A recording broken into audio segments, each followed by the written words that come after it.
在日本央行调整 ICC 的力度不及预期后，日元跌跌不休，投资者基本上认为植田正在犯一个政策错误，市场焦点重新转向外汇干预。另外，科技巨头上涨不再引发信心飙升，使用多空策略的对冲基金将对标普500指数的敞口降至2017年以来最低水平，只有出现这种情况，他们才会重新出手。最后，我们观察到最新数据显示，组合投资者在过去5周里第4次成为净卖家，累计抛售 2.01 亿桶原油。过去1周新增空头数量是多头的5倍多，新一轮做空可能开始了。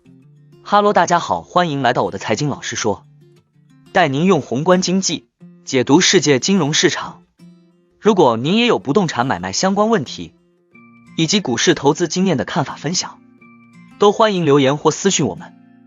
另外，我会不定期在社群贴文分享近期不错的房产物件和值得注意的类股以及投资个股。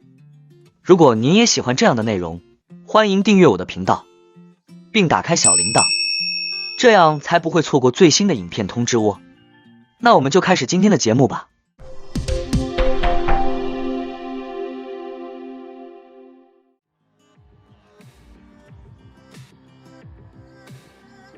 日本财务省周二披露的月度数据显示，9月28日至10月27日期间，日本政府没有进行外汇干预，这表明当局整个10月份并未干预外汇市场。交易员继续猜测当局干预行动的触发点。在9月28日至10月27日期间，日元对美元汇率连续4天触及备受关注的150关口，令外汇交易员密切关注当局可能采取的行动，特别是在10月3日日元对美元汇率触及 150.16 的低点之后，人们的警惕性尤其提高，随后日元汇率迅速逆转，飙升了 2%。 但此前基于日本央行经常账户数据的估计已经表明，政府在10月3日可能没有入市干预。一些市场参与者认为当日的突然波动是市场紧张情绪和交易算法共同作用的结果。此外，本月也没有明确迹象表明日本央行在10月3日可疑的市场波动之前进行了利率检查。日本央行财政部和金融厅官员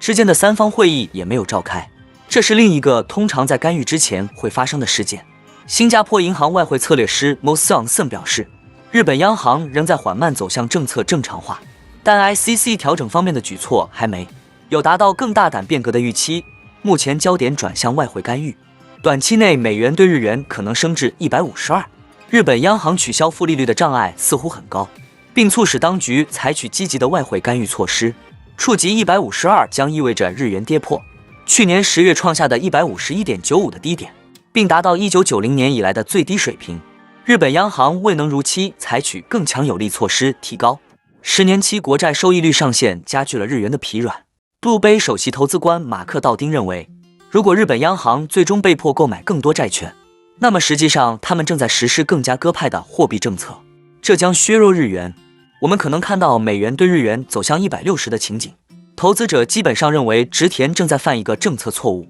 日本央行行长植田和男周二在利率决议后的新闻发布会上表示，当汇率波动非常不稳定时，可能会对经济和物价趋势产生不利影响。他重申汇率应以稳定的方式变动并反映基本面。对冲基金研究公司 Pivotal Path 的数据显示，美国采用股票多空策略的对冲基金已将标普500指数波动对其业绩的影响降至6年低点，因为投资组合经理减少了方向性押注。他表示，由于对宏观经济环境的担忧，使得对股市进行定向押注变得更加困难。对冲基金正越来越多地采取更具防御性的策略。与美联储2022年初开始连续加息时相比，利率将在更长时间内保持在高位的观点，如今获得进一步接受。虽然较高的利率不一定完全反映在较低的估值上，但它们普遍降低了信心。Pivotal Path 表示，基本面多空对冲基金策略对标普500指数的敞口在9月份降至2017年以来的最低水平。这家数据公司追踪着全球价值3万亿美元的对冲基金，这些基金的贝塔系数及其回报率相对于标普500指数的波动性目前仅为 0.3，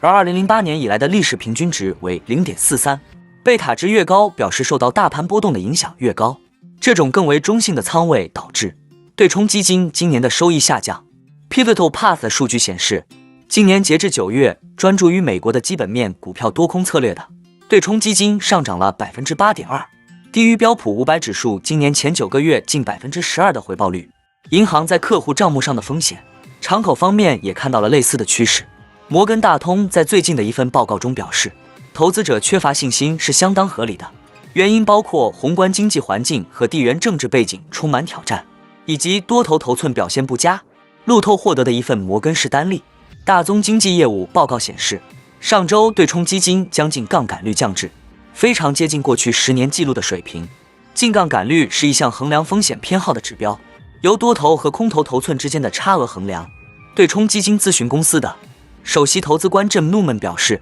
他已经看到了几轮降低风险的行动，但基金表现并不特别好。他表示，我的猜测是，基金经理们希望看到强劲的年底表现，但只有在圣诞老人式涨势似乎站稳脚跟的情况下，他们才会出手。考虑到2023年的平庸表现，他们承受不起遭受重创和规模缩水的风险。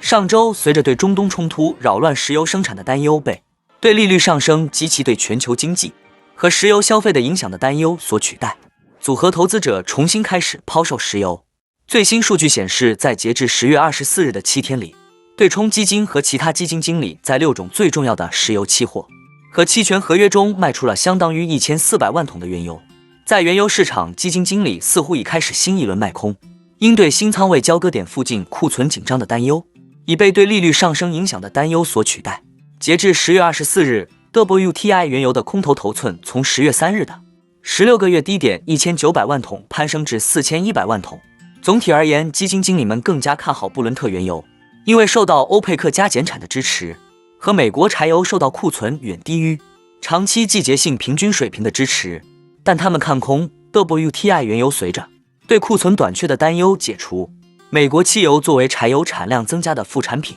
可能会出现过剩。尽管美国天然气期货的实际价格非常低，但基金经理仍难以完全看好美国天然气的前景。对冲基金和其他基金经理在截至10月24日的7天内卖出了相当于1250亿立方英尺的天然气期货和期权。到目前为止，10月份天然气净月期货价格平均仅为 3.12 美元每百万英热，在经过通胀调整后，这个价格在世纪之交以来的所有月份中仅为第13个百分位。从统计角度来看，经通胀调整后的天然气价格非常低，这意味着价格上涨而非下跌的可能性肯定更大。但在最近的抛售之后，基金持有的净多头头寸为4100亿立方英尺，低于10月10日的近期高点7750亿立方英尺。高级能源分析师 John Kemp 表示，极低的价格已经消除了2022年下半年和2023年初积累的大部分过剩库存，但尚未达到令市场担忧未来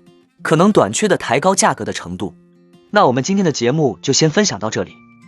你也喜欢用宏观经济看全球投资的机会吗？如果你也喜欢这样的内容，记得帮我点赞以及订阅分享， YouTube 的大数据就会再推荐类似的影片给你哦。那我们下一支影片见了，拜拜。